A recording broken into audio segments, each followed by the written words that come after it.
Boa noite, sejam bem-vindos a mais uma atividade do canal 3005, nesta terça-feira, 27 de abril. Eu sou Eduardo Nunes, estou aqui com dois convidados maravilhosos, o professor Walter Teixeira Andrade e o Carlos Antônio Nascimento, que, como vocês já conhecem, é a dupla das nossas atividades de sábado à noite, no mesmo horário, que é o Encontro Caminhos da Iniciação. Estou aqui também com a equipe de bastidor, a Daniela Troncoso e o Alan Câmara. E hoje é a sequência do tema que foi falado no mês passado, migração interplanetária de raças. Hoje é a parte 2. É um tema rico, é um tema importante, porque envolve a cosmogênese, envolve a antropogênese, envolve as nossas origens, e de uma forma, de uma história que não é oficialmente contada. A ciência não reconhece dessa forma, embora tenha evidências muito fortes que corroboram para o que o professor Walter vai comentar aqui e o Carlos vai ajudar no debate. Fiquem à vontade, deixem seus comentários no chat, dê o curtir, inscrevam-se e ativem o sino. Também pode acionar os latidos, os miados e os comentários. Tudo é válido em termos de participação, porque essa é uma escola iniciática, é uma oportunidade da gente estudar bastante sobre isso. Professor Walter, suas considerações iniciais, depois passo para o Carlos e vamos lá. Bom, estamos aqui para seguir nessa explanação a respeito da migração interplanetária de raças, a parte 2, né? É um assunto muito vasto, né? Vastíssimo, né? Que é a história das raças dentro do nosso sistema, do nosso universo, que é o nosso sistema solar. Então, vamos lá. Vamos trabalhar. Boa noite a todos. O tema é fascinante, né? E o professor Walter tem uma didática de passar essa informação complexa para a gente de uma maneira bem clara e precisa. Então, vai ser uma honra e um prazer participar dessa roda de conversa de hoje. Professor Walter, já temos gente do Brasil afora e até de fora do Brasil. Muito bem. À vontade. Estamos ansiosos de ver essa segunda parte. Vamos lá. Vamos começar a segunda parte, então, do tema, né? Migração interplanetária de raças. É um assunto muito importante, né? Dentro da antropogênese, da cosmogênese, da antropogênese, né? Então, vamos começar a abordagem, né? Nós temos que considerar que o planeta Terra, esse nosso rincão natal, é velhíssimo. E nós ainda não suspeitamos de sua enorme antiguidade, muito além do que os nossos cientistas ensinam. É isso? Então, a ciência acadêmica dá um tempo de existência para a Terra, milhões e milhões de anos, mas a história da Terra é muito mais antiga do que a ciência pretende, né? Segundo relatos antigos, os textos antigos dos Vedas e outros livros considerados sagrados pelos seus respectivos povos, a raça humana não nasceu na Terra e já vem de outros planetas do nosso sistema solar. Sim, de astros que se interpõem entre nós e o Sol. Essa é a verdadeira razão de não encontrarmos aqui o elo que a ciência pregou existir entre a espécie humana e os animais. Já tratamos, né? Nós já no sábado já tratamos no nosso encontro de sábado, e aqui mesmo, várias vezes já tratamos desse assunto, né? Mas aí está a questão a ciência procura o elo perdido, né? Que une os animais aos seres humanos. Esse elo jamais será encontrado porque ele não existe. Não existe, né? As raças ditas humanas que aqui existem vieram de fora do planeta Terra, né? Inclusive as raças não humanas também, né? A primeira raça dâmica e hiperbórica foram raças não humanas e vieram da Lua também. Então, é produto do transbordo lunar, né? Então, aí está essa questão.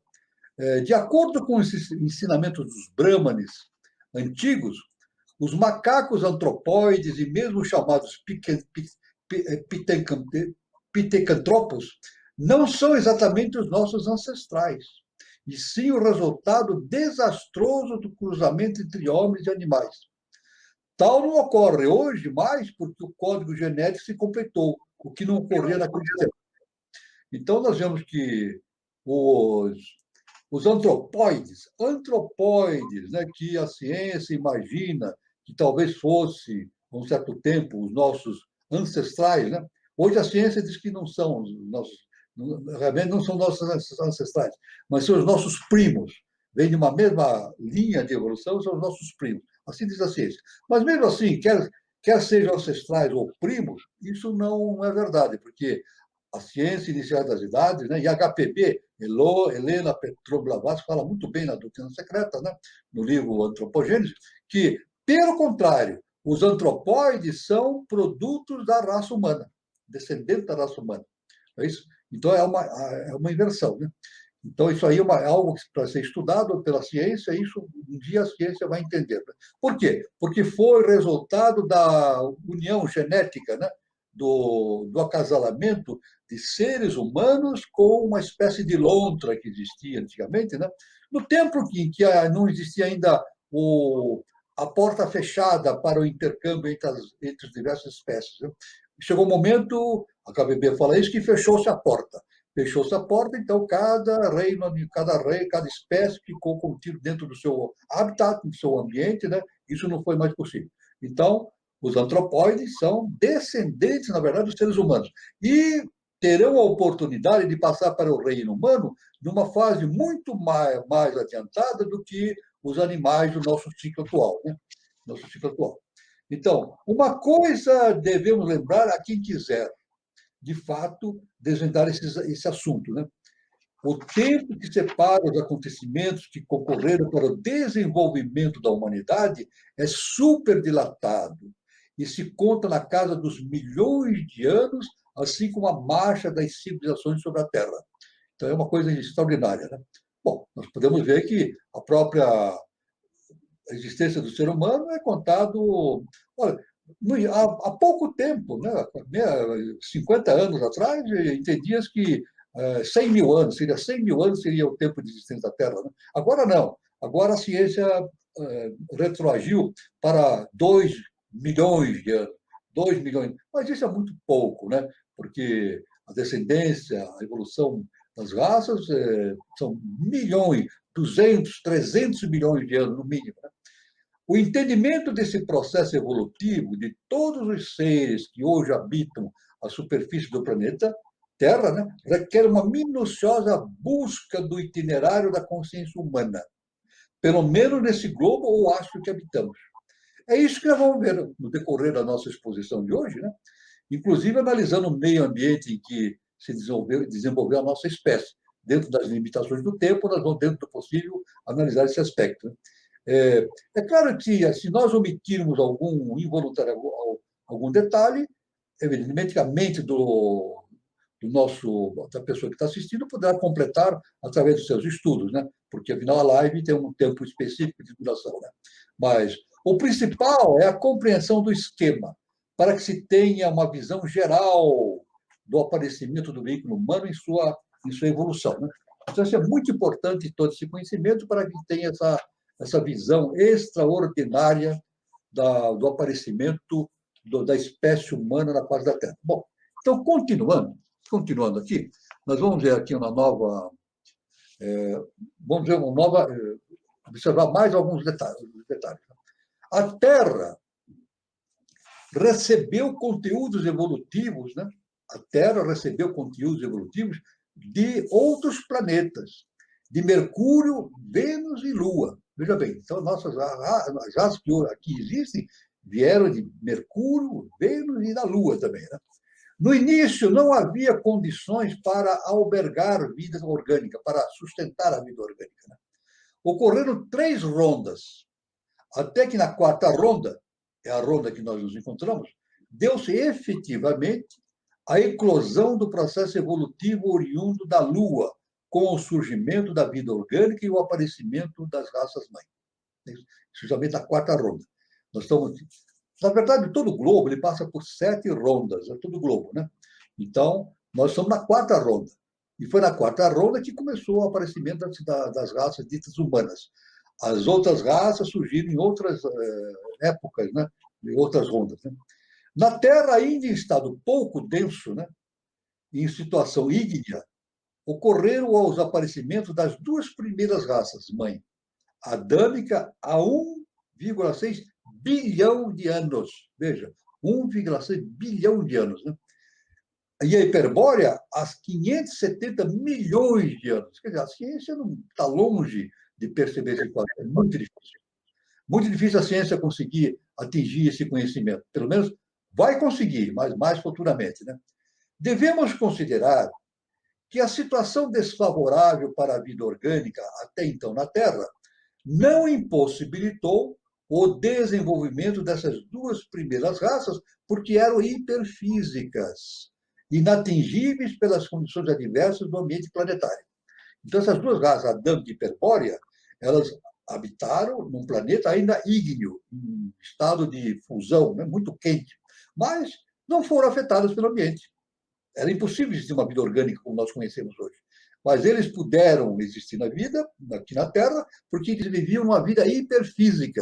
Então, não eram atingidos pelo calor exaustivo que existia na Terra, que estava em fase ígnea, né? Com o resfriamento, agora sim, com o resfriamento da superfície da Terra e o aparecimento de uma superfície sólida, foi possível o aparecimento da terceira raça-mãe, a lemuriana. Sabe quanto? Há 417 milhões de anos, e que perdurou até 53,7 milhões de anos. Olha só a quantidade, o aparecimento da raça lemuriana, 417 milhões. Impensável para a ciência pensar. Né? Para a ciência é impensável isso. Não tem condições da ciência atingir esse conhecimento atualmente. Né? Fazendo um paralelo entre a ciência acadêmica e o conhecimento transcendental, podemos concluir que a raça lemuriana começou na era primária, ou paleozoica, que a ciência determina, né? E desenvolveu-se pelos períodos Devoniano, Carbonífero e Permiano. Continuou pela era secundária ou Mesozoica, pelos períodos Triássico, Jurássico e Cretáceo, encerrando seu fim na era terciária do período Paleoceno. Então, veja bem, a raça lemuriana, né, atingiu todos os estágios ditos pela ciência. Né? Inclusive, fala aqui, né, esse conhecimento iniciático, que a raça lemuriana viveu durante o período Triássico, Jurássico e Cretáceo. Veja, Triássico e Jurássico. O que existiu nesse tempo? Né? Existiam aqueles seres gigantescos, né? Aqueles seres gigantescos, né, que nós conhecemos. Os dinossauros, né? Os dinossauros. Então, é uma coisa extraordinária. A ciência não admite que o homem conviveu com os dinossauros, porque o dinossauro, pela ciência acadêmica, viveu numa época muito distante do aparecimento da raça humana. Mas pela ciência transcendental,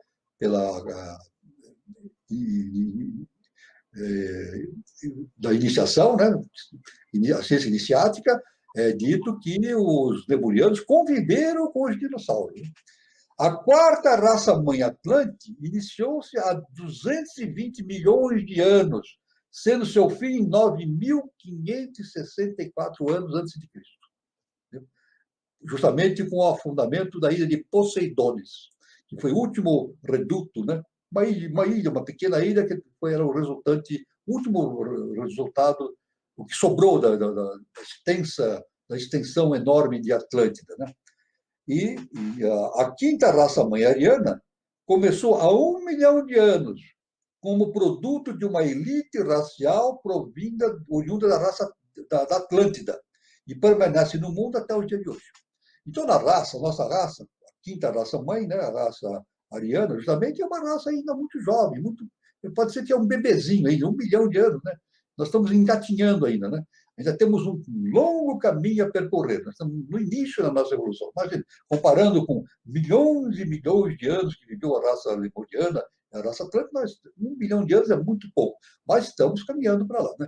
Agora, um fato importante é o seguinte, que o nosso processo de evolução tem uma aceleração. Isso o nosso mestre, o professor Henrique de Souza, ele diz que, conforme o tempo passa, existe uma aceleração no processo evolutivo. Com certeza, o período de desenvolvimento da raça ariana aqui também será menor do que as raças que antecederam. Mas 1 milhão de anos é muito pouco ainda, nós temos muito para evoluir ainda. O transbordo lunar, isso, foi produzido por circunstâncias transcendentais, devido ao transcurso do planejamento cósmico pela atuação das diretrizes do Eterno e pela atuação do livre-arbítrio do Quinto Senhor. Então, dentro desse tema da migração interplanetária das raças, então, né, além da migração de Mercúrio para Vênus, de Vênus para a Lua e de Lua para a Terra, também conforme nós já enfocamos na primeira parte desse assunto, né, teve também a passagem das vidas da Lua para a Terra. Mas esse processo que chamaram de transbordo lunar, o nosso mestre, professor Henrique de Souza, dá um nome específico de transbordo lunar.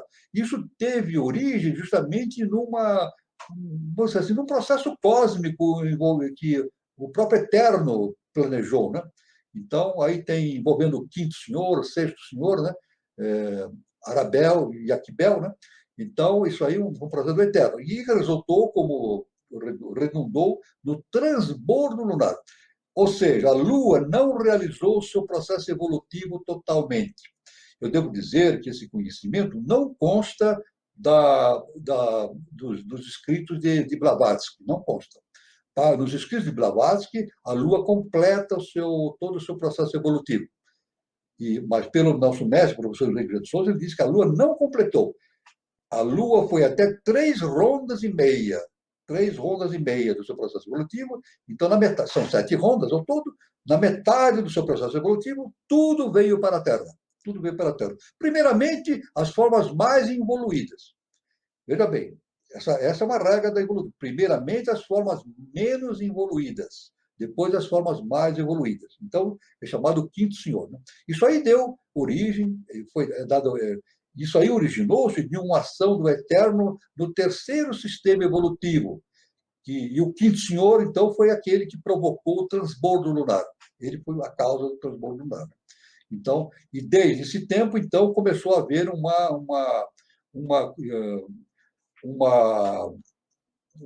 atrito no sentido evolutivo, né? Não no ódio, um atrito evolutivo entre o quinto e o sexto senhor. Né? Isso aí nós podemos ir nos aprofundando à medida que a gente vai falando e vai nos aprofundando nesse respeito. Antes de considerarmos a exposição, antes de continuarmos a exposição, devemos considerar que esses fatos transcendentais determinaram mudanças estruturais astronômicas no sistema solar. Relembremos o fato que, inicialmente, a partir do Sol, existiam 10 planetas orbitando ao redor na seguinte sequência. Então, anteriormente ao que nós temos hoje, né? Tinha Mercúrio, Vênus, Lua, Terra, um quinto planeta, depois um sexto planeta, Júpiter, Saturno, Urano, Netuno e Plutão. 10 planetas girando ao redor do Sol. No início, no sistema solar, havia a seguinte situação. Veja que interessante. A Lua era um planeta que orbitava o Sol. Na verdade, a Lua não é um satélite simplesmente da Terra, é um planeta, não é isso? E a Lua é um planeta, né? E a Terra ocupava a 4ª órbita. Existia um quinto planeta, na 5ª órbita, e Marte ainda não existia. Num determinado momento desse sistema solar, existendo no terceiro sistema evolutivo, né, o quinto planeta passou por uma situação específica. A sua crosta tornou-se extremamente densa e houve aumento da pressão interna. De tal ordem foi o aumento dessa pressão interna que houve uma explosão. É claro que não foi. Isso foi uma consequência. O nosso mestre diz, nada acontece por acaso. Evidentemente, essa explosão foi devido à ação do quinto senhor. O quinto senhor fez a explosão. Claro que ele determinou que a crosta do planeta ficasse bem densa. Claro que não existiam vulcões. A gente pode imaginar, não existiam vulcões para... O vulcão, o que é? É que nem aquela válvula da panela de pressão, né? Tem que ter a válvula para soltar a pressão, porque senão a panela de pressão explode, né? O planeta Terra também é assim. Os vulcões são válvulas de escape da pressão interna do planeta. Como não havia essa possibilidade do escape dessa pressão, então o que aconteceu? O planeta explodiu. Mas isso foi um ato necessário devido à ação do quinto senhor. Então, o que ele fez? A explosão do quinto planeta produziu mudanças significativas no sistema solar. A Terra, que ocupava a quarta órbita, foi empurrada para a terceira, local de translação lunar. Ocupando a terceira órbita e por ter a massa maior que a Lua, a Terra atraiu gravitacionalmente esse planeta que passou a orbitar à sua volta. A Lua passou a ser um satélite da Terra. Então, veja bem, entre a Terra, veja bem, a Terra, hoje, nós orbitamos na terceira órbita, né? Então, tem Mercúrio, Vênus, Terra. Antigamente, não. Era Mercúrio, Vênus, né? Lua na terceira órbita e a Terra na quarta órbita. Com a explosão do quinto planeta, um planeta mais exterior à Terra, então o que aconteceu? A explosão do quinto planeta empurrou a Terra para a terceira órbita. A Terra invade a órbita da Lua. E o que acontece? O que aconteceu? Ela capturou a Lua. Capturou a Lua. Então a Lua deixou de ser um planeta, girando ao redor do Sol, e passou a girar ao redor da Lua. Além disso, temos a terceira cadeia, denominada Lua pelo fato desse astro ter sido um planeta anteriormente à sua captura pela Terra, e palco evolutivo anterior ao que se desenvolve em nosso planeta. Marte, o quarto planeta, é considerado como um planeta intruso, pois passou a ocupar a quarta órbita que era da Terra anteriormente. Então, Marte é resultado da explosão do quinto planeta. Não só Marte, mas também o cinturão de asteroides que existe hoje entre Marte e Júpiter. Existe um cinturão de asteroides. São fragmentos, né? Planetoides, asteroides, etc. Né? E, aliás, asteroides enormes que tem lá também, né? Inclusive Ceres, que é o maior deles. Né? Então, Marte e esse cinturão é resultante da explosão do quinto planeta. Né? Então, devemos considerar que Marte... Então, veja bem, pela doutrina secreta, olha só que interessante, hein? Pela doutrina secreta de Blavatsky, a Helena diz que Marte é um planeta intruso, que ele não pertence à cadeia evolutiva da Terra. Não pertence. Ele é simplesmente uma sobra do quinto planeta. Não pertence à cadeia evolutiva da Terra. É um planeta intruso. Né? Então, devemos considerar que Marte passou a existir após o desaparecimento do quinto planeta, por agregação de parte da matéria resultante da explosão, sendo que o restante dos fragmentos formou o cinturão de asteroides, hoje localizado entre esse planeta e Júpiter. Agora, nós devemos também entender que, por uma situação específica, depois, um dia, numa determinada live, aqui aí o assunto é mais complexo, a questão do transbordo lunar, mas num determinado momento da evolução do terceiro sistema evolutivo, nós estamos no quarto sistema, o que aconteceu? O quinto senhor, movido por ação do Eterno, ele resolveu mudar a história do sistema solar. Então, ele fez a explosão do quinto planeta. Porque ele já tensionava, olha só umas coisas. Porque, veja bem, um Deus, o tempo para ele não existe. Não existe para um Deus, como Arabel V, Akbel, o tempo não existe. Eles veem o passado, o presente e o futuro, é uma coisa só. O tempo é zero. Eles veem tudo dentro de um panorama só. Então, ele já projetava a existência do quarto sistema. E ele já planejou na hora, naquele momento em que o Eterno interviu na evolução, fazendo mudanças nesse processo, ele estabeleceu um novo plano, fazer o que? O transbordo lunar, porque assim convinha para ele. Era da conveniência dele fazer o transbordo lunar. Porque, por um motivo muito simples, porque ele seria o comandante da evolução da Terra, da Lua, mas as formas que lá estavam na Lua eram muito involutivas, eram muito primitivas para ele. Ele queria reger a vida de seres mais evoluídos. Então, ele planejou. De maneira geral, ele planejou fazer o transbordo lunar, já no terceiro sistema evolutivo. Agora, esse transbordo lunar, ele fez a previsão, por quê? Por um motivo muito simples, e que a ciência aceita. A Lua girava ao redor do Sol, na terceira órbita, justamente na zona ecológica. A Lua tinha vida orgânica. Veja, vida orgânica. Por que ela tinha vida orgânica? Porque estava na zona ecológica. A zona ecológica é uma zona muito limitada do sistema solar, onde o planeta que ele gira na terceira órbita, ele não é nem muito quente nem muito frio. Então, ele tem uma possibilidade de albergar vida orgânica. Quer dizer, na Terra nós temos lugares que tem... A gente vai lá no Polo Sul, nós temos lá regiões que fica menos 80 abaixo de zero, né? E nós temos lugares na Terra que chega a 70 acima de zero, né? Quer dizer, são situações que a vida realmente é impossível de existir uma vida orgânica nessas condições, né? Mas, veja bem, apesar dessa diferença de temperatura nos extremos, né, opostos, nas regiões muito áridas e nas regiões congeladas, mesmo assim a Terra vive num patamar de temperatura propício à existência da vida orgânica. Então, o que o Quinto queria fazer? E fez. Ele fez a explosão do quinto planeta. Empurrou a Terra da quarta órbita para a terceira. Qual era o objetivo do Quinto? Jogar a Terra para a zona ecológica, para que ela se tornasse um ambiente propício à geração de vida orgânica, para que ele pudesse trazer da Lua toda aquela forma orgânica para a Terra. Senão seria impossível.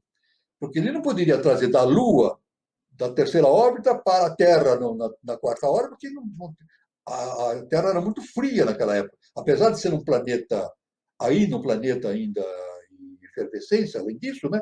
Mas ele jamais conseguiria, mesmo que no seu esfriamento e constituindo uma capa, uma superfície densa por fora, mesmo assim seria muito frio para ter vida orgânica. Então ele empurrou a Terra para o terceira órbita. Isso foi o plano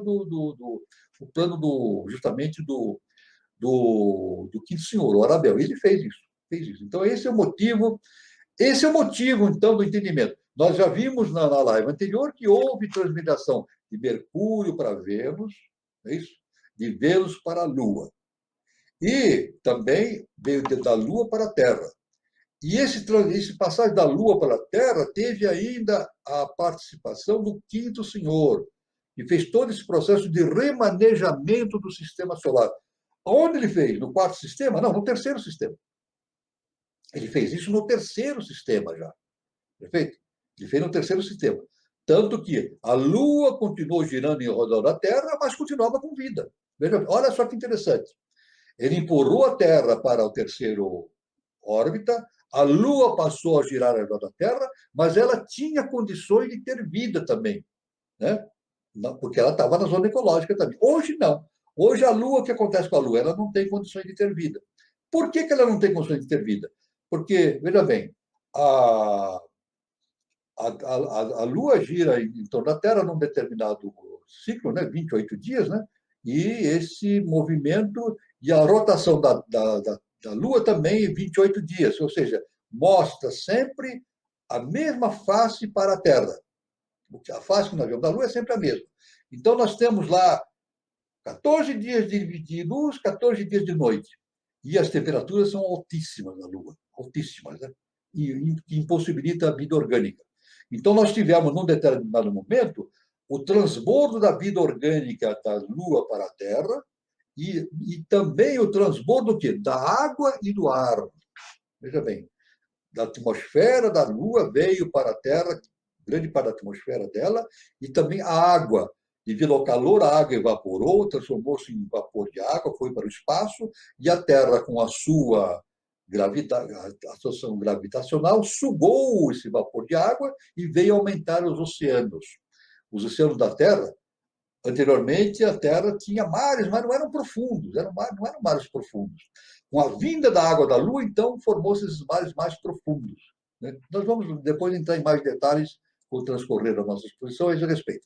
Então, esse é o panorama, então, geral, inicial, que nós queremos considerar, a respeito do transbordo das raças e a ligação da Terra com a Lua nesse momento específico, né?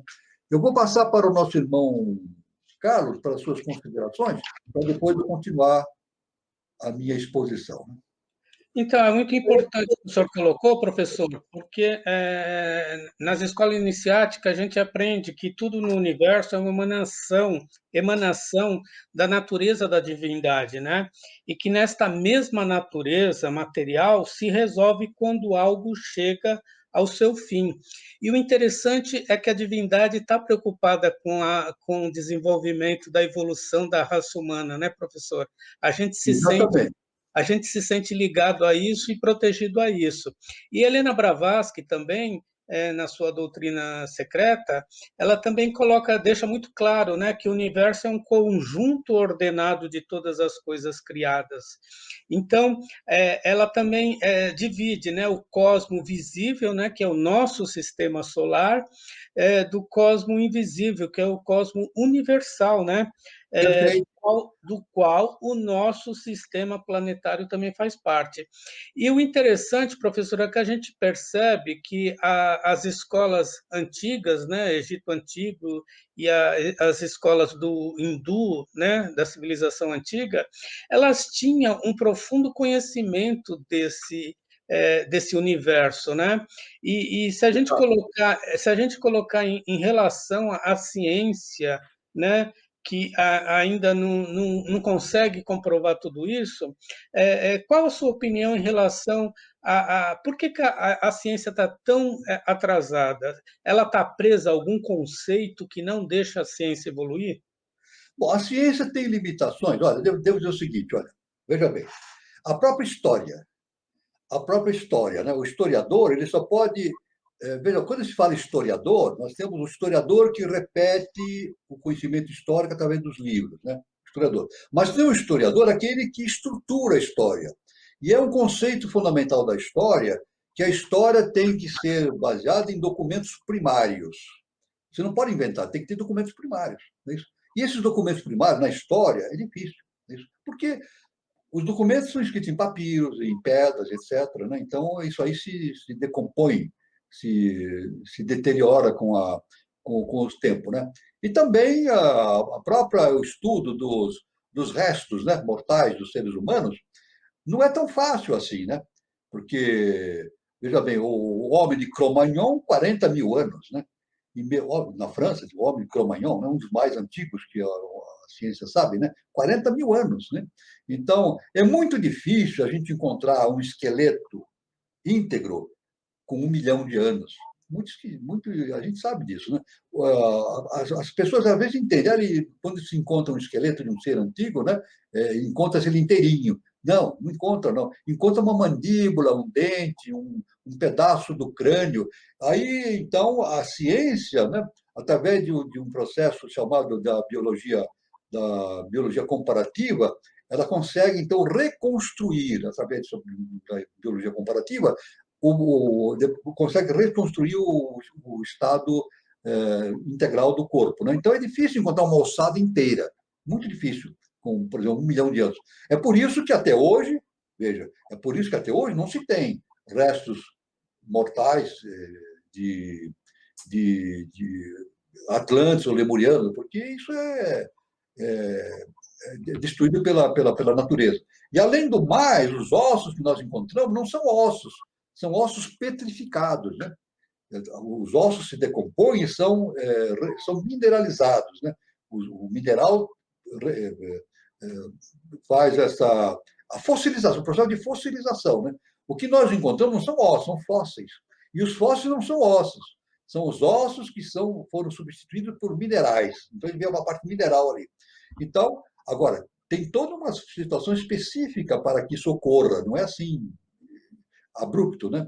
Tem que ter um solo específico para que haja essa fossilização e assim por diante. É claro, então, qual é a diferença? Qual é a diferença entre a ciência acadêmica e a ciência iniciática? É que a ciência iniciática ela tem fontes além daquilo que a ciência imagina. E essas fontes estão nos mundos hiperfísicos. Quando os mestres respondendo a sua pergunta, quando os mestres nos trazem as histórias de Atlântida e Lemúria, eles fazem a leitura no Akasha, leitura akáshica. Então, os documentos estão lá numa caixa, nos mundos subterrâneos, que são mundos hiperfísicos. Então, a história jamais pode... A história se baseia no mundo físico denso, né? Documentos, restos, etc. Né? Isso se decompõe com o tempo, né? Mas os mestres, não, eles trazem essas informações através dos mundos hiperfísicos, inclusive do Akasha. Essa é a diferença. Agora, o irmão Carlos vai perguntar, ou qualquer um vai perguntar, a ciência nunca vai conseguir fazer isso? Vai conseguir, sim. A ciência vai conseguir descobrir tudo isso, mas só tem um detalhe. O cientista tem que fazer o seu processo interno. Ele tem que se desenvolver internamente. Então, o cientista, olha só o que eu estou falando, o cientista do futuro, ele vai fazer leitura akáshica. Pronto, já está. Na universidade, no futuro, ainda não posso nem dizer o ano, né? Na universidade do futuro, o cientista vai ter, através da transformação interna, vai ter a possibilidade de ter uma acuidade espiritual tão forte que ele vai fazer leitura nos mundos hiperfísicos e no Akasha. Pronto, a porta está aberta para o conhecimento. Então, aí a ciência vai ter uma evolução idêntica ou se aproximando de todo esse conhecimento que nós vemos nos Vedas, na doutrina secreta da HPB, nos ensinamentos do nosso mestre, professor Henrique de Souza, e assim por diante.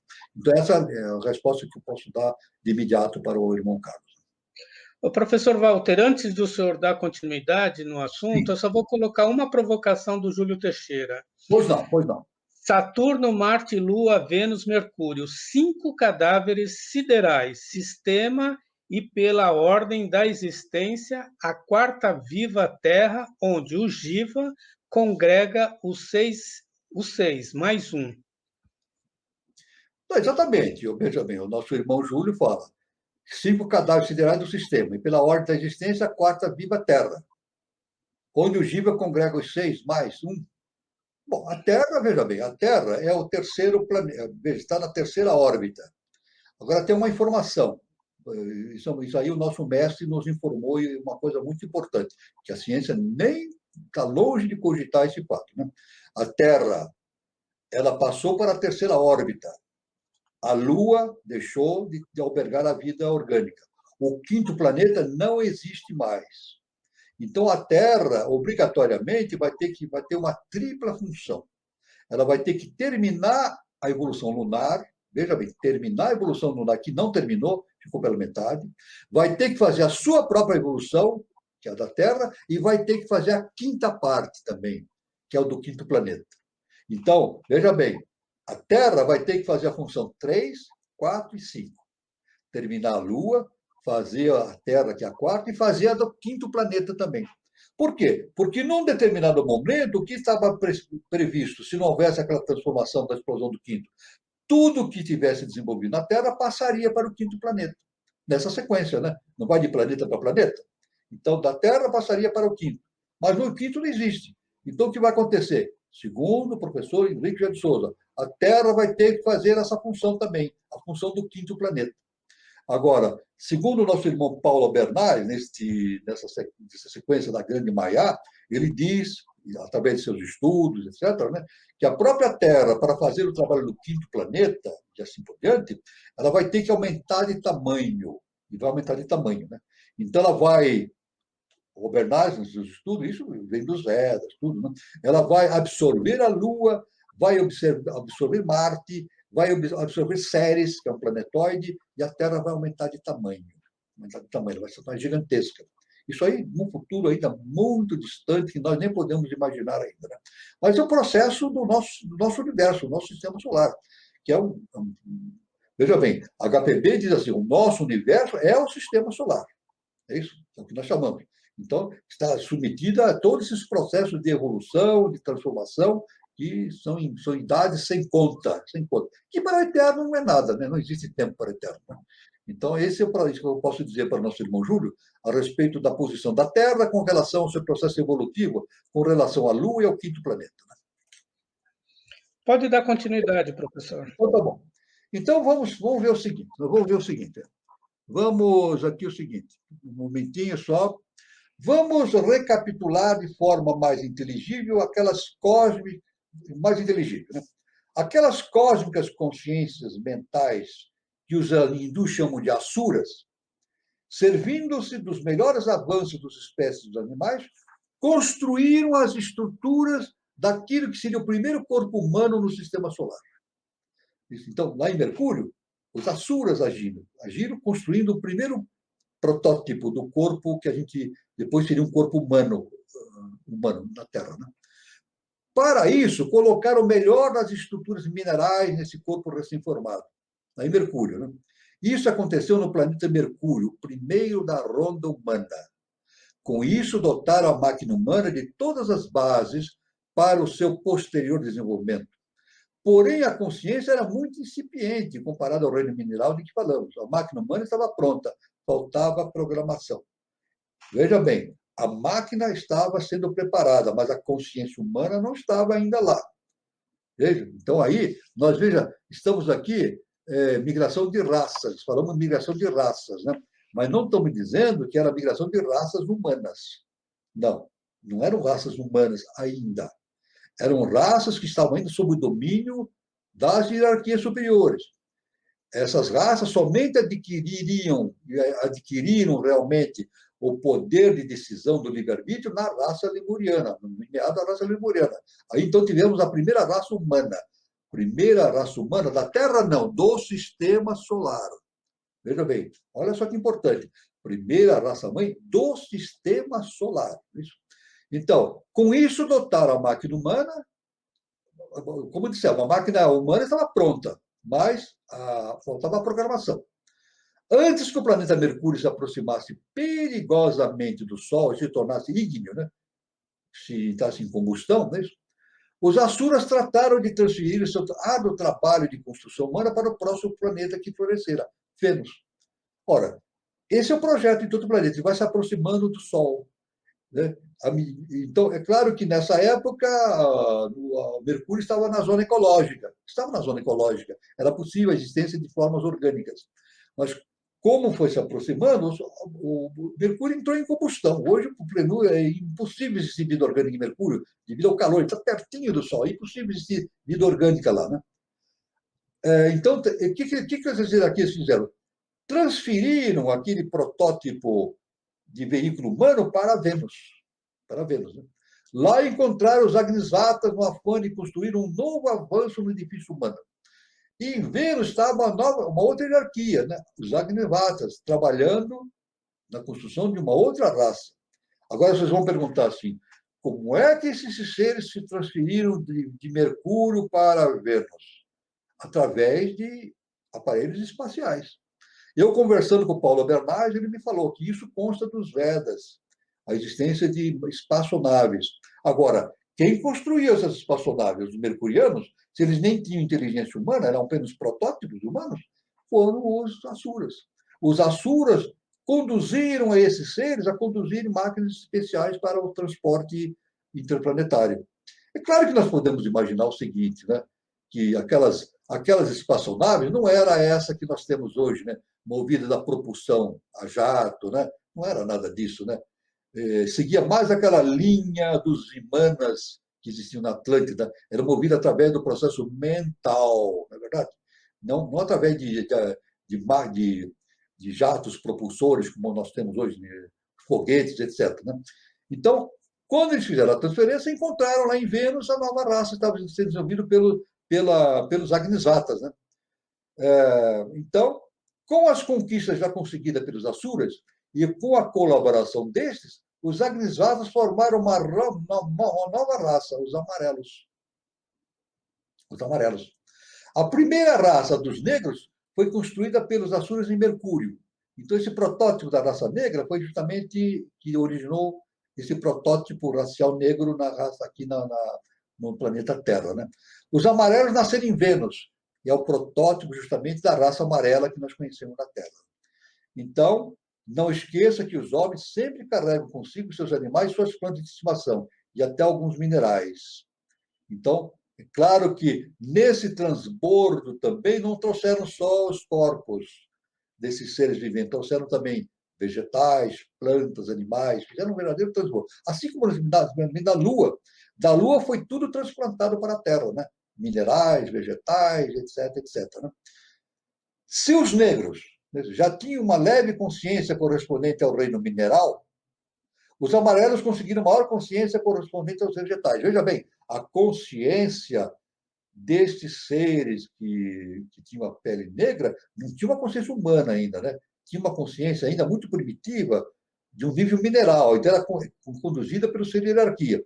E os Agnisvatas já tinham uma consciência já relacionada com o reino vegetal. Quer dizer, veja, era muito primitivo ainda a consciência, né?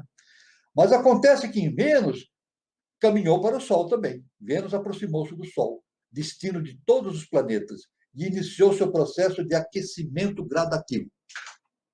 Vênus foi se aproximando e entrou em combustão também. Entrou em combustão.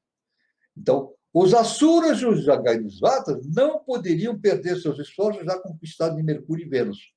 Assim, trataram de escolher um novo planeta para continuar a construção do edifício humano. Mas então surgiu um grande problema. Um grande problema. Em Vênus havia duas raças, negras, a raça negra e a raça amarela, que, usando do seu poder relativo à decisão, né, entraram em confronto de tal maneira que fizeram guerras entre si. Eles guerreavam entre si, os negros e os amarelos, porque tinham origens diferentes, né, não concordaram em muitas coisas. No início era pacífico. No início, a raça vinda de Mercúrio se integrou em Vênus, mas com o tempo, através dos milhões de anos, eles entraram em guerra. Né? Então, quando Vênus começou a esquentar também, se aproximar do céu, obrigando a fuga dos seus habitantes, os Asuras e Agnisvatas, em conjunto, essas duas hierarquias, né, trataram de removê-los para a Lua, que era o próximo planeta habitável. Qual era o próximo planeta que eles iam transferir esses seres? Para a Lua, que já girava ao redor do Sol. É isso? Na terceira órbita. Né? Então a Vênus estava saindo da sua órbita em direção ao Sol, então eles fizeram a transmigração para um outro planeta, na verdade, que já estava girando na terceira órbita. Né? Quer dizer, isso é através de mim, não é assim de um dia para o outro. Né? Bom, o tempo é zero, mas a gente pode, no imaginário humano, ver que são milhões e milhões de anos. Né?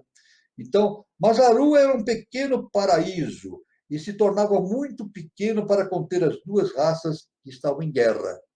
Imagine, trazer duas raças que estavam em guerra para a Lua.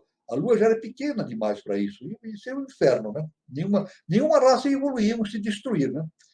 Então, ia comprometer de maneira muito forte o nascimento e a posterior evolução de uma nova raça que teria que surgir ali, construída pelos Barixades, a terceira hierarquia, que é a raça branca. Da Lua surgiu a raça branca, que foi originada pela terceira hierarquia, Barixades. Não é isso? Então, nós temos as quatro hierarquias aí, né? Temos os Asuras, os Agnivatas, né? Os Barixades e os Jivas, que somos nós. Essa hierarquia Jiva, surgindo na Lua também, né? Através da ação dos Barixades também. Né? Mas, mais adiante, havia terra de bom tamanho, igual a Vênus, mas ainda estava muito gelada devido ao seu afastamento do Sol. Né? Acontece, porém, que a Terra estava com seu eixo perpendicular ao astro-rei. Ela mostrava justamente o polo onde se localizava um continente, a Antártida de hoje. Toda a Terra estava atravessando um período glacial, e a única parte menos gelada era o seu polo voltado e aquecido pelo Sol. O expediente usado pelas hierarquias criadoras, segundo o relato dos Vedas, veja, dos Vedas, foi remover de Vênus para a Lua apenas a raça amarela e seus construtores, os Agnisvatas. Os negros e seus criadores, os Asuras, vieram diretamente para a Terra, e estabeleceram no gorro que era chamado Antártida pelos Brahmanes. Então, eles vieram e se estabeleceram na região mais batida, banhada pelo Sol. Né? Porque a Terra vivia ainda um tempo de uma época glacial muito forte. Né? Mas as hierarquias dividiram essas duas raças. Deixaram a raça amarela na Lua, né, vinda de Vênus, né? E a negra trouxeram para a Terra. Né? Porque para essa beligerância, essa luta, então não houve. Os negros ficaram os mercurianos, vamos falar, os mercurianos ficaram na Terra, sozinhos, né? E os Agnisvatas ficaram justamente na Lua, juntamente com a hierarquia dos Barishads, que estavam fazendo o surgimento da hierarquia dos Jivas, que somos nós. Né? Então, aí foi o seguinte, né? Vênus, então, pôde arder em chamas. Pegou fogo, Vênus, né? O que fez em tempos não tão remotos, a ponto de o fenômeno ter sido observado pelos antigos povos da Terra, conforme foi mencionado pela ciência iniciática, conforme a ciência iniciática afirma. Né? Esse processo de queima de Vênus foi visto até pelos mais antigos. Né? Tanto que no processo de cosmogênese, antropogênese, né, o segundo planeta é chamado de Sol. É isso? O primeiro é chamado de Saturno, porque é o mais antigo. Em vez de Mercúrio, chama de Saturno. É isso? Que é o deus do tempo, né? O Cronos grego, deus do tempo. Então, é o mais antigo. Mas chama-se Mercúrio, né, pela ciência. E Vênus é chamado de Sol. Por que Sol? Porque os antigos chegaram a ver, conforme temos os apontamentos dos Vedas, chegaram a ver no céu ainda Vênus incandescente.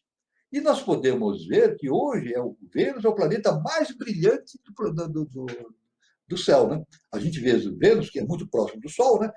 Quando o Sol nasce, ele nasce junto do Sol. Né?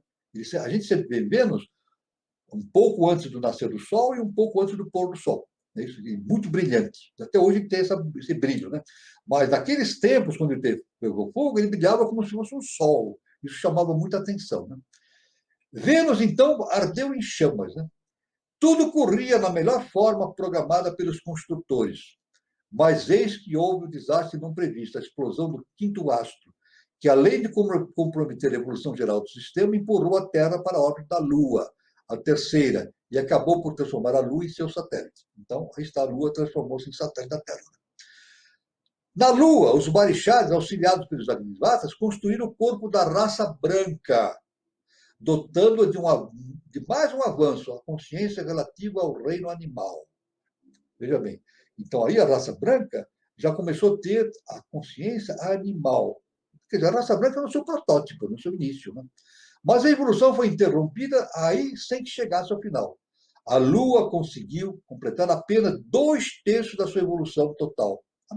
Foi a metade da evolução, né? Que abrigou os Agnivatas e Barishads. E mudaram-se para a Terra antes do tempo e tendo de refazer a evolução já feita na Lua. Então chegou num tempo que houve, por ação do quinto senhor também, né? Houve esse transbordo lunar, porque a ele convinha fazer isso, né? Houve o transbordo lunar, veio tudo de lá para a Terra, né? Minerais, vegetais, animais, as consciências superiores, assim por diante. Né? É claro que lá também existiam consciências superiores, né? Existiam consciências superiores dessas hierarquias que lá estavam, né? Consciências superiores, mas a nossa hierarquia Jiva ainda estava numa fase ainda muito primitiva de existência, de uma fase animal de existência. Ou seja, o nosso corpo causal não estava formado ainda, né? Era um ovoide, uma formação ovoide, né? Isso a ciência iniciática nos diz. O nosso corpo causal não tinha ainda uma exata conformação. O corpo causal só foi ser desenvolvido plenamente, em nós, não está desenvolvido plenamente, mas está a caminho dessa construção final, se localiza no mental abstrato, que lá não existia ainda, no mental abstrato na evolução Jiva. Né? Então, aqui, os Jivas já tinham começado a construir o corpo de uma nova raça que teria consciência humana. Isso é a mentalidade. No entanto, a evolução inconclusa na Lua obrigou a vários retrocessos. O primeiro foi que a Terra recuou da quarta para a terceira órbita. A segunda foi o retardamento da tomada de consciência, recuando os homens para o psiquismo, em lugar da mentalidade. Entretanto, houve uma compensação por esse atraso. Se a Terra recuou por um lado para a terceira cadeia, teve que assumir, pela falta do ósseo explodido, a evolução da quinta cadeia, pelo menos em parte, como nós falamos anteriormente. Né? Com essa passagem para a terceira, a Terra sai da quarta órbita e teve que assumir também a evolução do quinto planeta, que estava na quinta órbita. Veja bem que interessante. Olha que quinta órbita. Quem está na quarta órbita hoje? A Marte, que era o lugar da Terra. Por isso que é chamado, pela ciência iniciática, é chamado de planeta intruso, porque ele está na nossa órbita, que é a quarta órbita, que é a órbita terrestre, anteriormente. Né? Isso causou uma enorme confusão, pois a raça branca teria que receber apenas o mental concreto, atributo do homem, beneficioso pela descida de mais hierarquia num autêntico saque contra o futuro. Então, isso foi muito importante, esse processo. Né? Com isso, a humanidade, pelo menos sua elite, teve acesso não só ao mental abstrato, mas também à intuição, até a possibilidade de obter a partícula divina, com ocorrência dos avatares maiores. Isso ocorreu no meados da raça lemuriana. Né? Então, houve inicialmente o surgimento das raças não humanas, adâmica e hiperbórica, no mundo hiperfísico, porque a Terra era muito quente, né? Mas esse processo foi vindo da Lua também, né? de um processo não concluído na Lua, resquício da Lua, né? Raças não humanas, não humanas. E depois, na terceira raça lunar, na terceira ronda, né? Na quarta ronda, surge a terceira raça humana, que tornou-se humana em meados da sua evolução, a raça lemuriana. Na verdade, se esse processo de transformação da terceira cadeia não tivesse ocorrido, e depois da explosão do quinto planeta, ocorreria tudo de outra forma. O que ocorreria? Da seguinte forma: a primeira raça a surgir aqui no planeta Terra seria a lemuriana. A primeira raça seria a lemuriana, seria a raça humana. Mas não aconteceu. Com o transbordo lunar, como a Lua ficou não concluída, então as duas primeiras raças foram não humanas, e a terceira que foi humana. Então houve essa mudança no projeto evolutivo do sistema solar. Do sistema solar. Né? Ora, a consequência imediata de todas essas modificações que aconteceram com a evolução terrena foi o aceleramento de uns tantos acontecimentos que só ocorreriam no futuro, tanto quanto remoto. Por exemplo, como a Terra ocupava a quarta órbita, desenvolveu o plano arquetipal previsto para a quarta cadeia, onde os homens teriam apenas o desenvolvimento de seus 4 veículos inferiores: corpo físico mineral, o corpo etérico vegetal, o corpo astral animal e o corpo mental humano. Este último estava restrito ao mental concreto, ligado de maneira indissolúvel ao emocional. No entanto, um novo leque de opções abriu-se para a humanidade. Em lugar apenas de uma quarta coisa, houve o aparecimento de uma quinta coisa, relativa à futura quinta cadeia, que adentrou o primeiro dos corpos superiores do homem, e com isso a ocorrência de outros 2 restantes, conforme dito acima. Veja bem que interessante, né? Pela explosão do quinto planeta, nós também obtivemos a possibilidade de desenvolvermos em nós uma quinta coisa. Justamente explica por que recebemos a tríade superior. É isso? Recebemos a tríade superior. Então, a parte humana, ligada à mente e emoção, no quaternário, ia se desenvolver na Terra, mas nós recebemos também, por motivo dessa explosão do planeta, a possibilidade de ter, então, essa tríade superior, uma quinta coisa, que é justamente o mental abstrato. Então, veja bem como a coisa vai se interligando, né?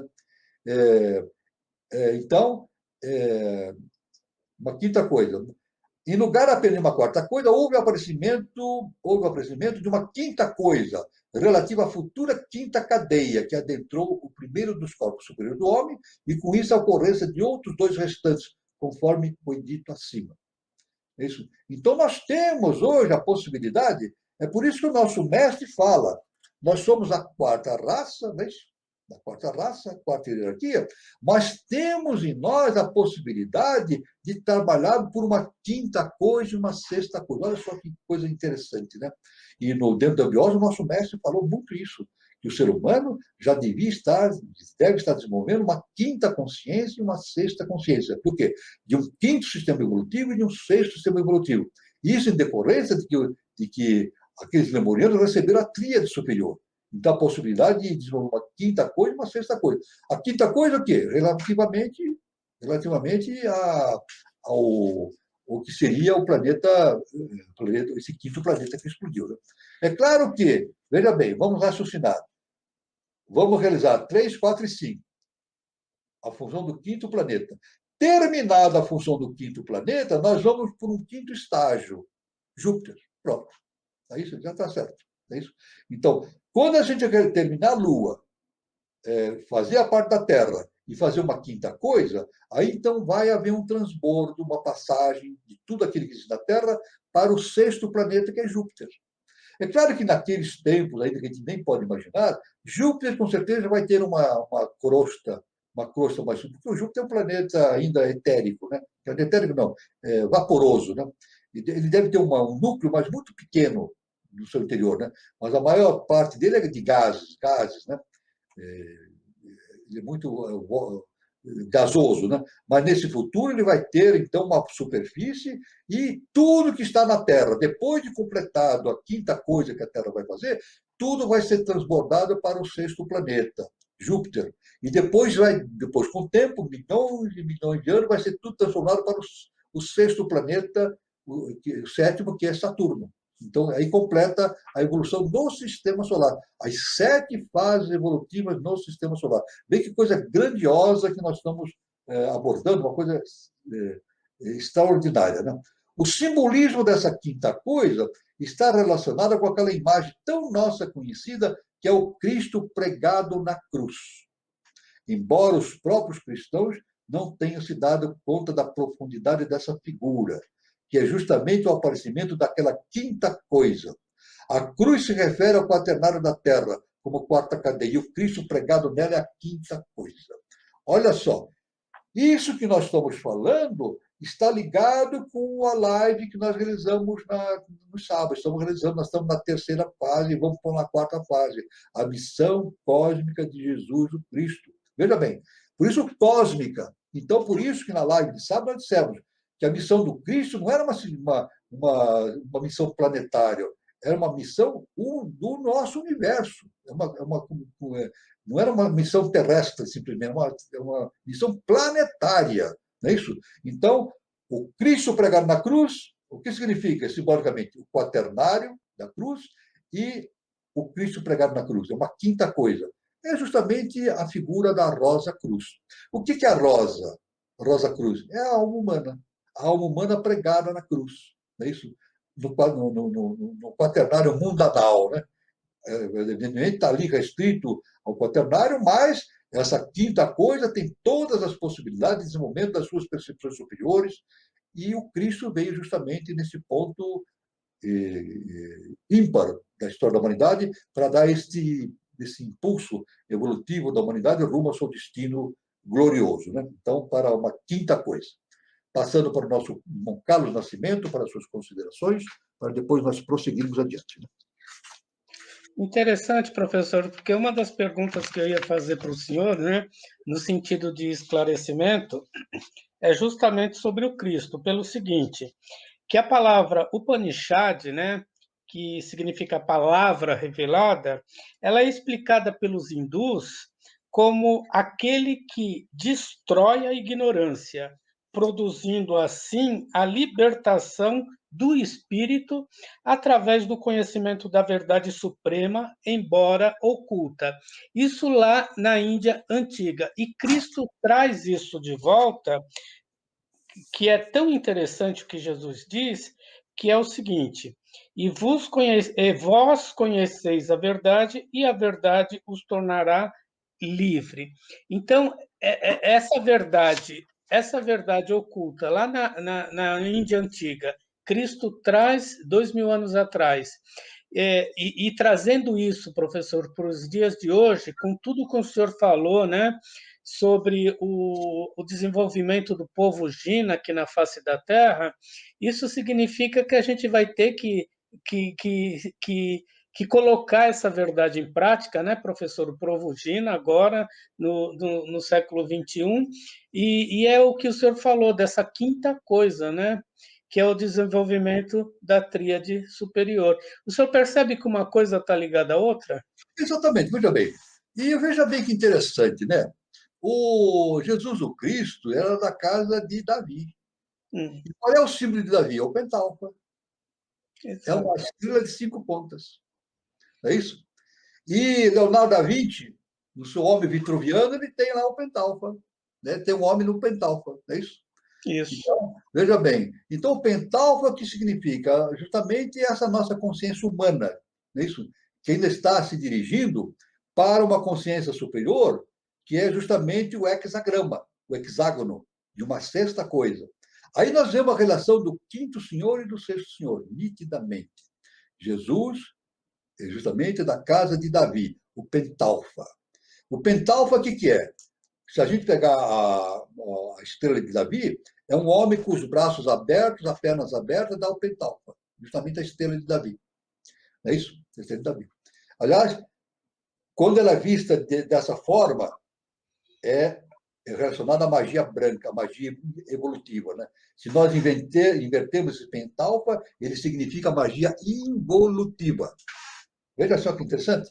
A estrela de Davi, vista como ela é, significa o processo evolutivo. Se nós invertermos a estrela de Davi, dá um processo involutivo.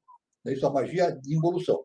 Então, o Cristo realmente é o ponto exato que a lei determinou ali, naquele momento de transmigração de todo esse conhecimento para a evolução Jiva.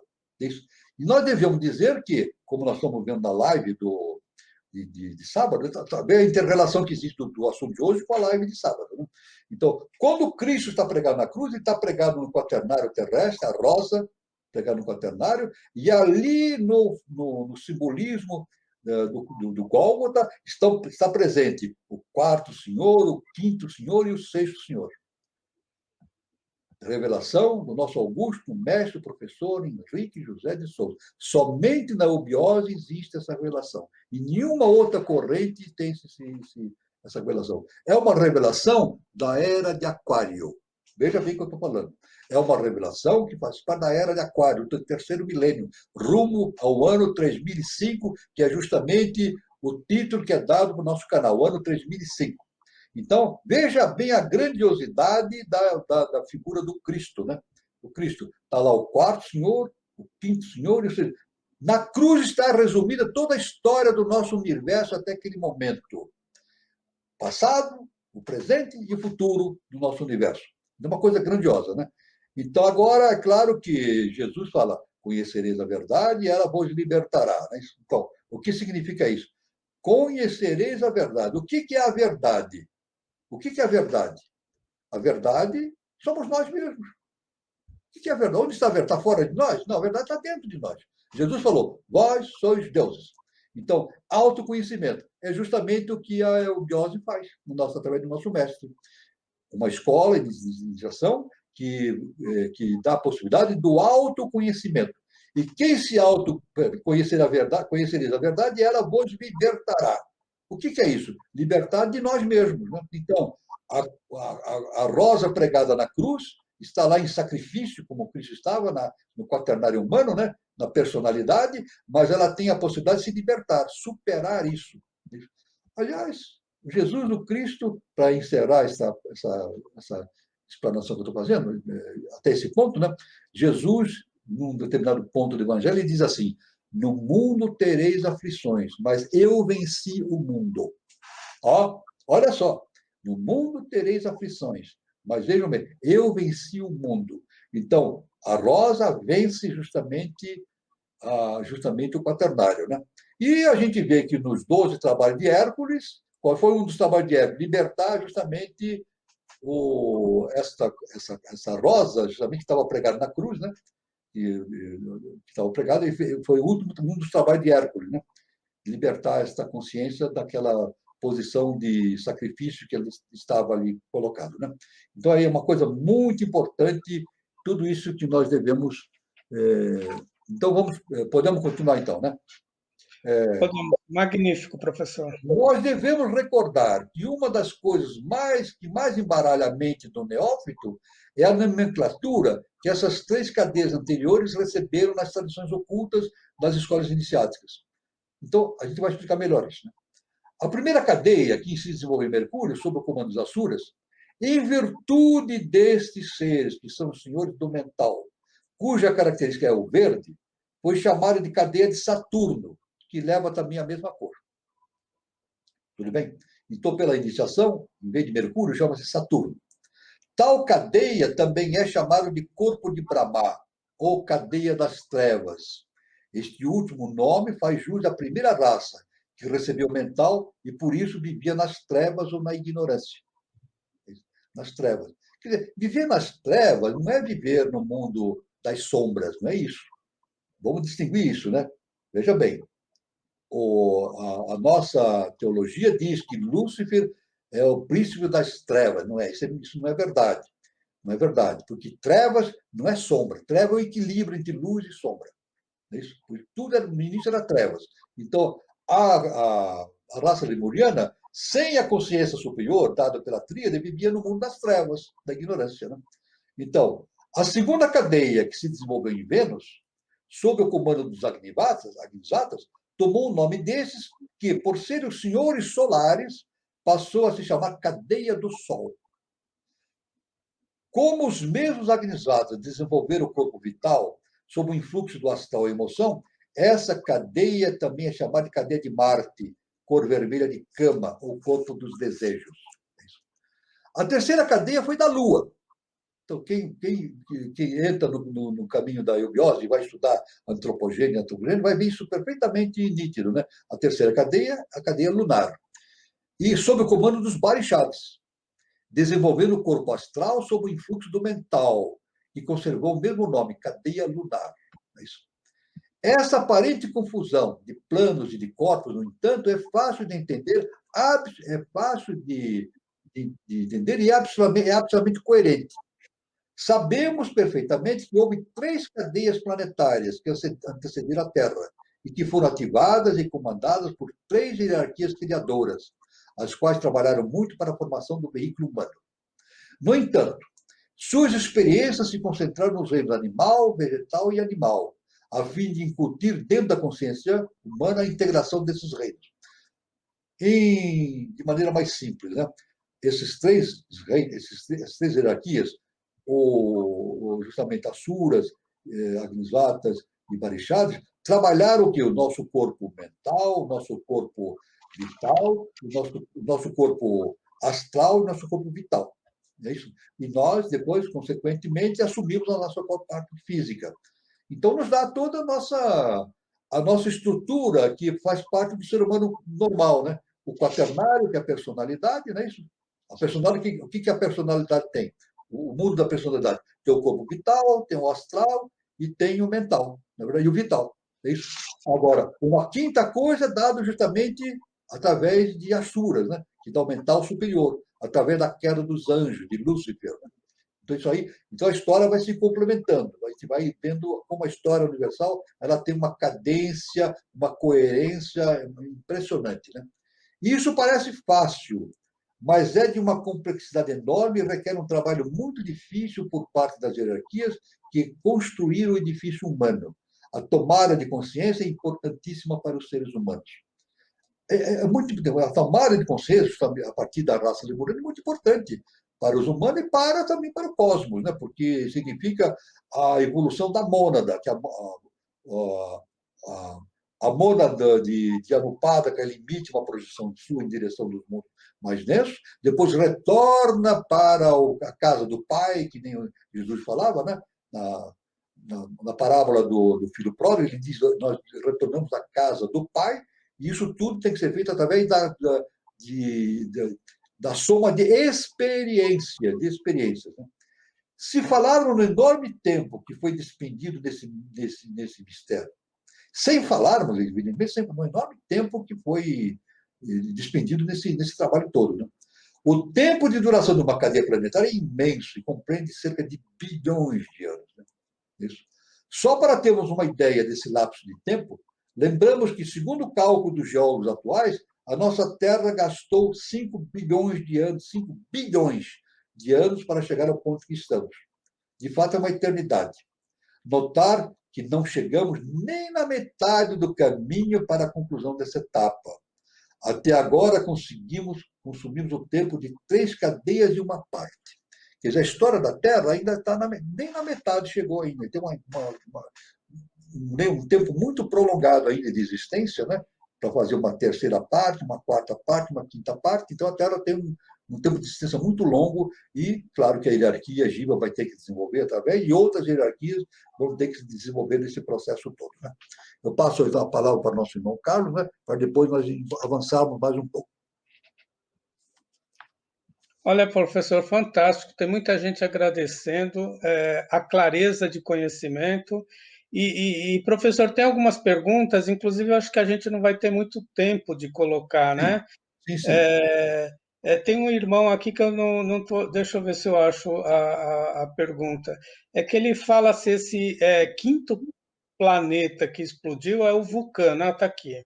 Não, não. É o Paulo Roberto Moreira. O quinto planeta que desapareceu era Vulcano? Não, não, não. Não, né?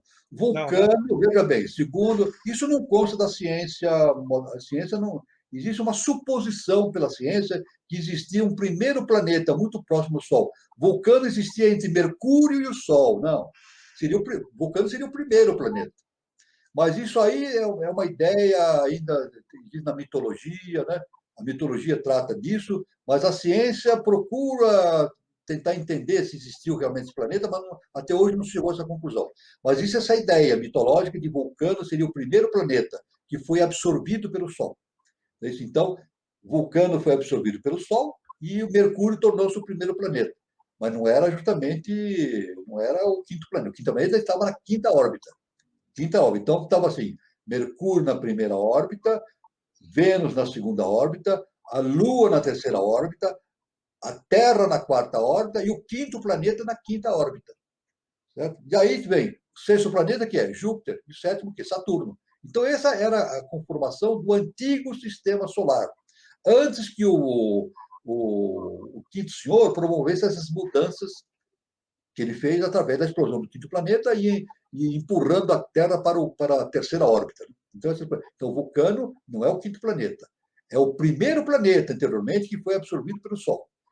Ele sendo absorvido, então, pela mitologia, o planeta Mercúrio tornou-se o primeiro planeta, que até hoje está girando ao redor do Sol. E vai ser, claro que vai ser engolido pelo Sol. Como a Terra vai ser engolida pelo Sol também futuramente. E todos os planetas.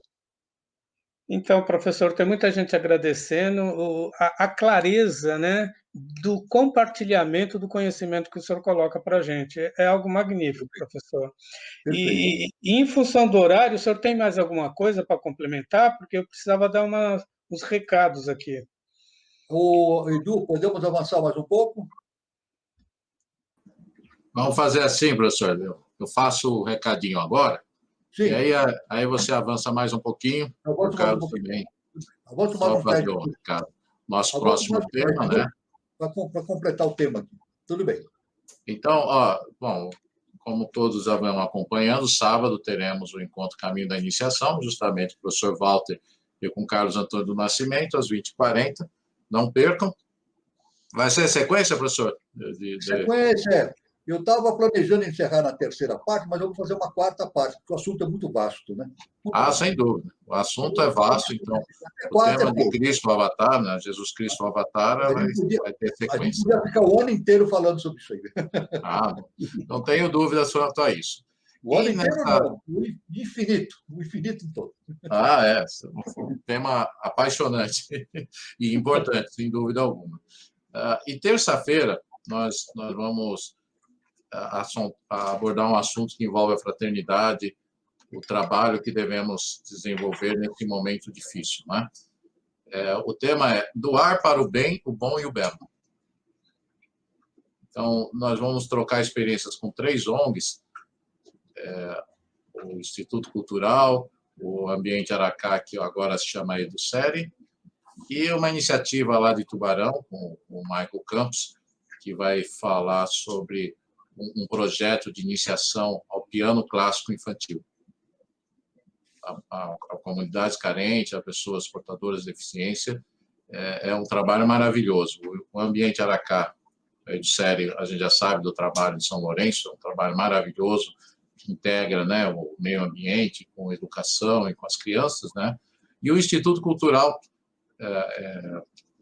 que vai abordar o seu trabalho junto ao Sistema Geográfico Sul-Mineiro, né?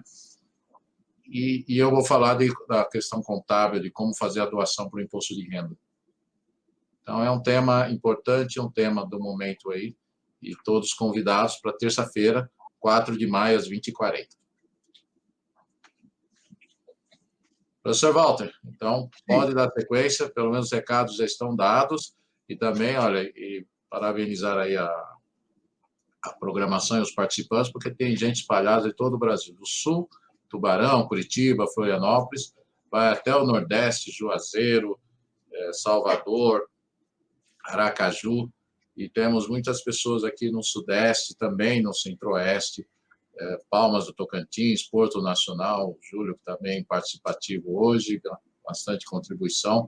Tem pessoas em Nova Chavantina, em São Lourenço, Ayuruoca, e aqui está percorrendo praticamente a Dutra, né? Vimos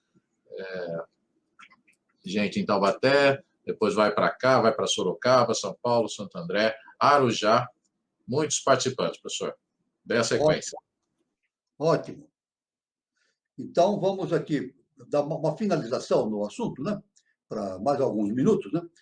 As referências claras que temos dos seres que vieram de fora do planeta, a descrição de suas naves enormes e posterior ação do tempo destruindo tais naves, essas naves foram destruídas, né? A feitura de outras bem menores, a descrição do seu funcionamento e de suas estruturas, dos seres que as usaram, rotas cumpridas por tais aparelhos e outros detalhes, estão espalhadas pelos livros hindus antigos. Veja, isso não é invenção, está tudo lá escrito, né? Rig Veda, Ajurveda, Bhagavad Purana, Sutapa Brahmana, Ramayana, Mahabharata, o Rig Veda, em pelo menos 20 e tantos trechos, dedica-se ao assunto falando que os seres considerados deuses tinham o corpo físico exatamente como o nosso, e que vieram de Shukra, o planeta Vênus, antes dele ter entrado em estado ígneo. Se viermos todos de outros planetas, é porque a vida por esse espaço afora é muito possível. Acreditamos mesmo que todo o espaço exterior esteja habitado por humanidades outras, e a nossa vã filosofia moderna não quer admitir nem pensar que isso seja possível. Diante de tantos argumentos, só nos resta crer que toda essa imensidão do cosmos não fuja à realidade do nosso sistema solar. Toda estrela que brilha é candidata a possuir um sistema de planetas, e em cada sistema, pelo menos um planeta deve estar na posição que está da Terra, com todas as possibilidades de abrigar a humanidade inteligente, que poderiam estar em diversas alturas evolutivas. O que mais nos causa estranheza é justamente o fato de que as novas descobertas reforçam as teorias já colocadas, e então já dadas todas as divulgações possíveis, com o aval dos grandes homens da ciência. Porém, as novas conquistas arqueológicas ou mesmo astronômicas vão balançar as teorias estabelecidas. O caso muda de figura e sua divulgação é barrada e seus resultados contestados. Delas somente temos notícia pelos investigadores independentes, que assim mesmo são perseguidos e taxados de charlatães. Faz pouco tempo, uma reportagem de um cientista que pertenceu à NASA, dizendo que aquela organização vetou e ocultou o encontro de peças manufaturadas na Lua, que de forma alguma poderiam ser consideradas naturais. Mas como não tinham respostas para tais achados, resolveram ocultá-los. Por que achar que o nosso planeta é o único dentro da imensidão do universo? Seria uma presunção enorme, né? Na verdade, nossa condição de planeta fértil deverá se repetir de maneira infinita em cada um dos bilhões e bilhões de sistemas solares que existem em nossa galáxia e nas vizinhanças. Alguns dos casos isolados já foram divulgados como estrelas quase do tamanho do Sol e que possuem planetas orbitando por sua volta, como é o caso de algumas estrelas do nosso sistema doméstico. Isto é, de estrelas que estão mais ou menos num raio de 10 anos-luz do nosso planeta. Entre outros, podemos citar Alpha Centauri, Vega, Estrela de Barnard e Sirius. Uma coisa deveríamos sempre lembrar, que num passado não muito remoto, as sociedades humanas não tinham conhecimento de que o homem poderia voar, ainda que com aparelhos construídos com essa finalidade, aeroplanos, balões, dirigíveis, naves espaciais, etc. A notícia do primeiro voo humano é bem recente. As primeiras tentativas com aparelhos mais leves do que o ar, como balões, etc., deram-se nesse último meio século.